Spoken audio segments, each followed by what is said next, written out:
Hey Vision Chasers, this is Dr. Bird here with another social studies lesson for you today. Today we're going to discuss one of the most historic cases in Supreme Court history, and that was the Plessy versus Ferguson case, decision given in 1896.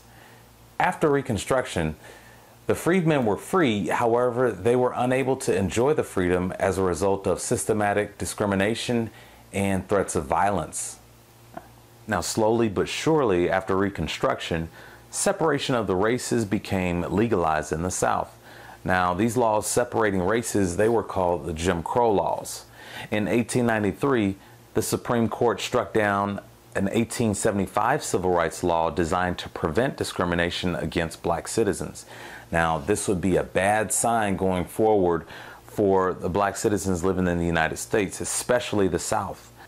In 1890, a group of citizens got together and decided to protest a Jim Crow law requiring people of color to ride in a separate train car.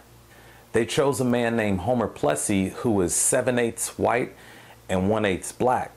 Now, in the eyes of the law, this made him black, and therefore he had to ride in a separate train car. Homer Plessy sat in a whites-only railroad car, and he was arrested for violating the law. Now, Plessy sued on the basis that the law is unconstitutional because it labels someone in order to discriminate against them. Louisiana Judge John Ferguson ruled against Plessy and fined him $25. Ferguson argued that the state had the right to regulate the railroad. Now, Plessy took his case to the state Supreme Court, where he also lost.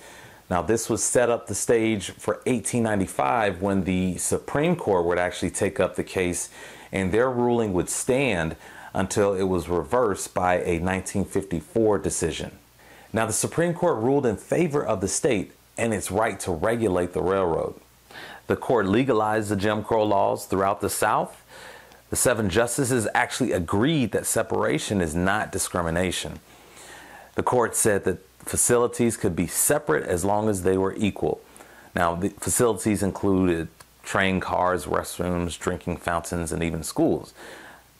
But sadly, separate but equal would also be expanded to voting rights and other constitutional rights. Now, facilities were separate, but they were nowhere close to equal. Okay, all right, here we have Louis. All right, Louis says hi. Say hi, Louis. All right. Facilities would not be equal. Whites would have the overwhelming better facilities, while African American students at schools, they would have the old textbooks and poorly trained teachers. The Plessy versus Ferguson decision is a sad moment in the history of the United States. However, things did get better as the United States Supreme Court changed its decision in 1944 with the Brown versus Board of Education decision. Well, I'm Dr. Bird, and that is our social studies lesson for the day. Please feel free to download the worksheet that goes along with the video. Also, check the Vision Chasers website for helpful tips and tools as you travel on the road to your destiny. Well, until we meet again, I'm Dr. Bird. Please keep chasing the vision. Bye.